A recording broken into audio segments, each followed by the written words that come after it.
Hi, boys and girls. Let's see what happens. Day 25. No, is that right? Yeah, this is part 25. My goodness. For 25 times you've listened to me read. Okay, part 25. And we're going to see if we can wrap up Seaman and Lewis and Clark and the journey of the core discovery. Let's see. Lewis laid his head down on his bedroll and sighed. It was a very good feeling to be together with Clark and the rest of the core of discovery.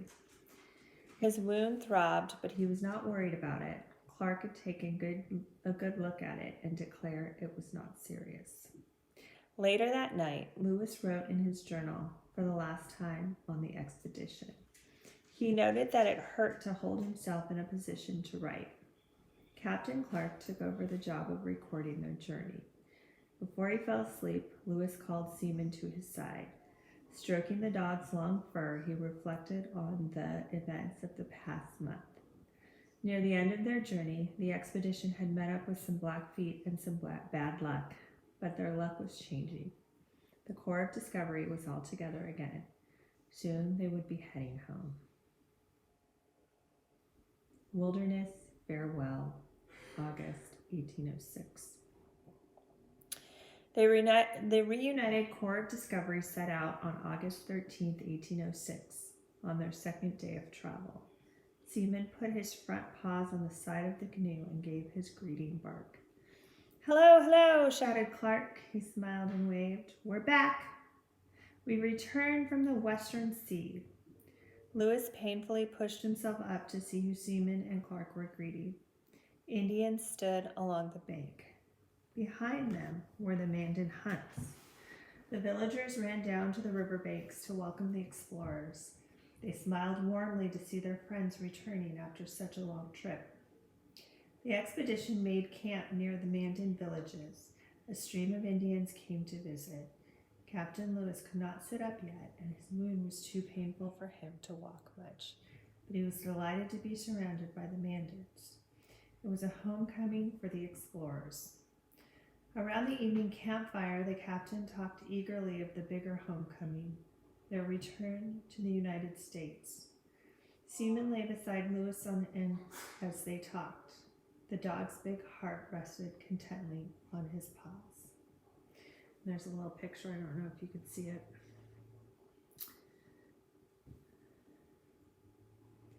A crowd of the natives on the bank were extremely pleased to see us. From the Journal of Captain William Clark on August 14th, 1806. "We have made such quick progress down the Missouri River," William said Lewis. "I have no doubt we'll reach St. Louis well in advance of winter." Clark beamed. "Oh, the thought of returning to our country fills me with such joy, Meriwether. I'm eager to present the results of our expedition to President Jefferson," Lewis said. Both captains grew silent, lost in their thoughts of the world they had left behind. A world of starched clothes, carpeted floors, and gleaming silverware. A world of refined gentlemen and delicate women. When the captain re-entered the world, they would be heroes, the first American citizens to travel across the continent. Suddenly a man entered the circle of firelight. Seaman's head popped up and his tail thumped. "Begging your pardon, captains," John Colter said in a quiet voice. "I have a matter I'd like to discuss with you." "Have a seat, Colter," Clark said cheerfully. "Captain Lewis and I were just talking about our satisfaction with nearing the end of the journey. We expect to arrive in the United States before winter." "That's what I came to talk to you about," Colter said. He sat down facing the fire. Seaman stretched out his front paws and yawned, lifted his rear end, then padded over to Colter. He plopped down in front of Colter and rolled on his back. Colter grinned and scratched the dog's belly. "Were you wondering when we will discharge you and the other men?" Clark asked. He glanced at Lewis. "When we reach St. Louis, we will pay you, and your service to the Corps of Discovery will be finished." "I figured our service would end once we reached St. Louis," Colter said. He seemed to be struggling to find the right words. "You see, Captain, what I mean to say is, I'd rather not return to St. Louis." Both and stared at Coulter, avoided their eyes, looking instead at Seaman. Just the thought of St. Louis makes me feel uncomfortable, Coulter explained. Uncomfortable, Lewis asked, astonished. Why? St. Louis is part of your homeland, Coulter. It's the doorway to your friends, your family, the world where you were born. Well, I've thought about that, Coulter said, and I guess I feel like I was born to be out here in the West, in the wilderness, back there in the States. I've always felt like it was crowded, like there wasn't enough room for me. Coulter paused. Seaman wiggled closer to Coulter. Coulter smiled and rubbed the dog's chest. I guess I felt like a big dog tied up in a tiny little yard when I was back in the States. I reckon Seaman knows what I mean. Out here I can stretch out my legs and run. It's a fine feeling. I don't want to go back to the States. I don't want to request my discharge here. Oh, erase. I'd like to request my discharge here, sir. If you don't come with us to the United States, what will you do? Clark asked. I'd like to go back to the Yellowstone River to trap beavers with those two fellows, Dixon and Hancock. The captain's eyes met. Lewis shrugged and nodded. Clark spoke. Are you sure that's what you want, Coulter? You've been in the wilderness for more than 2 years. You may feel differently when you're back in your own country, the country where you belong. The West is where I belong, Coulter said simply. I'm sure. You've done a fine job for the Corps of Discovery, Coulter. You're a strong boatman and a fine hunter, Clark smiled. You're as brave a man I've ever met. If you really want to discharge at this point, you have our approval and our blessing. Good luck to you, John. Thank you, sir, as Coulter stood up. I'll stay with the Corps until you leave the Mandan village. Then I'll be heading out west. Coulter leaned over to stroke Seaman's head. Sure will miss this dog. Wish I could take him with me to the Yellowstone River. Coulter slipped away, and darkness replaced his spot by the fire. Seaman whined and followed Coulter.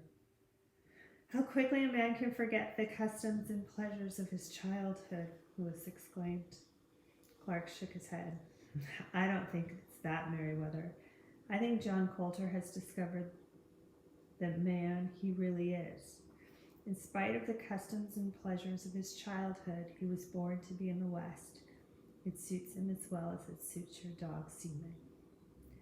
The next few days were filled with goodbyes. The captains paid Charbonneau about $500 for his and Sacagawea's services. His family would remain at the Mandan villages. On the day the boats were leaving, the Mandans gathered on the bank of the river. Charbonneau's family and John Coulter walked with the explorers down to the boats. Sacagawea slipped Pomp out of his cradle board so that the explorers could say goodbye to him. Pomp walked between the men on his short, fat legs. Seaman darted to the toddler's side, and Pomp grabbed the dog's fur to steady himself. He is a beautiful, promising child, Clark declared. I would be delighted to raise him as part of my family in the United States. What do you say, Charbonneau? I mean it. I can give him the very best education available. Charbonneau looked at Sacagawea. She thanked Captain Clark for his generous offer. You have given great honor to our son, but the child is still a baby and I would like to keep him near me until he is older. Charbonneau nodded and said, When Pomp is ready to leave his mother, we would be proud for him to live with your family, Captain Clark. Good, said Clark as he shook Charbonneau's hand.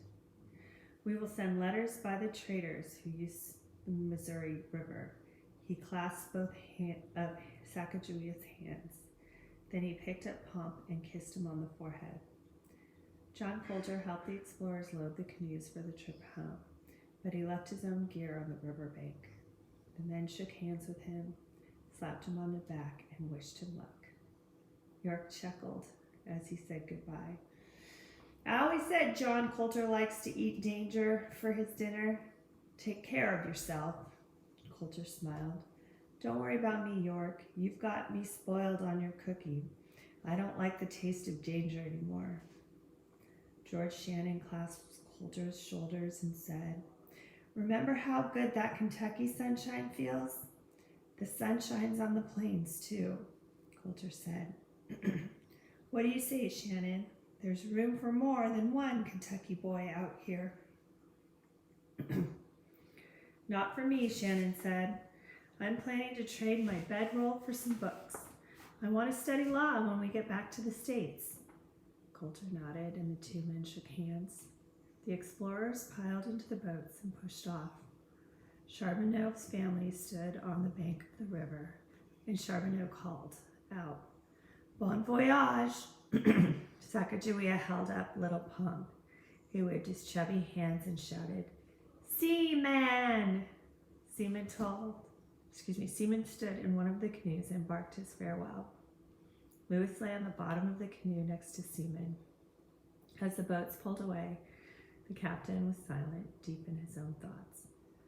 Clark called to the people on the bank of the river. Goodbye, Charbonneau. Goodbye, Janie. Take care of Pomp. Godspeed, Coulter. The boat started to move downstream, and the people standing on the riverbank looked smaller and smaller. Suddenly, Lewis pulled himself up and grabbed the side of the canoe. Stop, he ordered.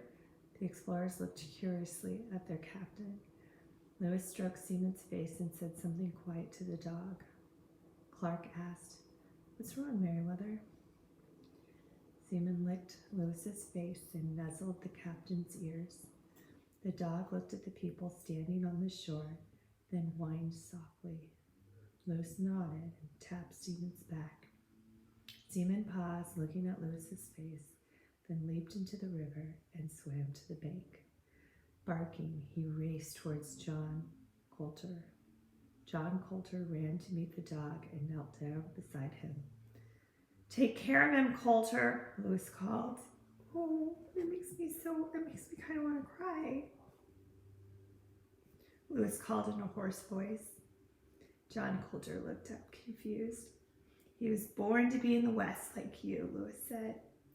He'd feel crowded back in the States. Out here, there's enough room for him. Room for explorers to be the dogs he wants to be. Lewis lowered him painfully to the bottom of the boat. There were tears in his eyes as he said, Let's go home. On the shore, Coulter put his arm around Seaman's back and stroked his thick fur on his chest.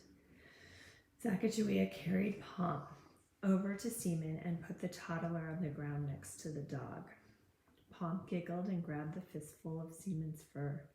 Coulter, Sacagawea, and Seaman watched the canoes move down the river until they were out of sight. Then Coulter stood up and gently handed Pomp to Sacagawea. She smiled at Coulter, and she took her son. A big grin spread across Coulter's face. His hazel eyes sparkled. Okay, Seaman, Coulter said, looking at his dog. We're going back out west. We're going to swim and hunt every day. When we get to the Yellowstone River, we've got some more exploring to do. Seaman was panting lightly, his deep brown eyes eagerly watching Coulter's face. When Coulter turned to grab his gear, Seaman scrambled to his feet. His tail wagged eagerly. Boys and girls, we just finished the novel. There's a little part here that talks about the resources of the novel. It says all the characters and major events are true. Since this is a historical fiction, I have made up the conversations to bring the characters to life. I've also filled details to create a complete story. Both Lewis and Clark, as well as some of their men, kept journals. Quotations from these journals with the original spelling and punctuation are used as captions for this book. So if you're wondering what happened after the explorers left the Mandan village, the explorers had a quick and uneventful trip to St. Louis. They arrived in September 1806 and the captain discharged the men in October. The explorers were greeted as lost heroes. Dinners and dances were held in their honor, and in December, Lewis went to Washington, D.C. to meet President Jefferson. After the expedition, both Lewis and Clark moved to St. Louis. Lewis was appointed governor of Louisiana, and Clark became superintendent of Louisiana's Indian affairs. Clark married, and he named his first son Meriwether Lewis Clark. Sacagawea's son Ponk was sent to be educated in Clark's household. Clark eventually gave his slave York his freedom. George Shannon was part of the group that escorted a Mandan chief home. After meeting with President Jefferson in Washington, D.C., in a battle with the Indian tribe along the Missouri River, Shannon was wounded. He lost his leg because of that wound, and later Shannon studied law to help prepare the journals of Lewis and Clark for publication. John Colter remained in the West as a fur trapper and mountain man. He was the first white man to explore the area that has now become Yellowstone National Park. Remarkably, only one explorer died on the Lewis and Clark expedition. Historians think Sergeant Charles Floyd died of appendicitis, a condition which had no treatment in that time. Floyd would have died even if he had been treated in a hospital by the most skilled doctors of the time. Nowadays, we know how to take care of those things.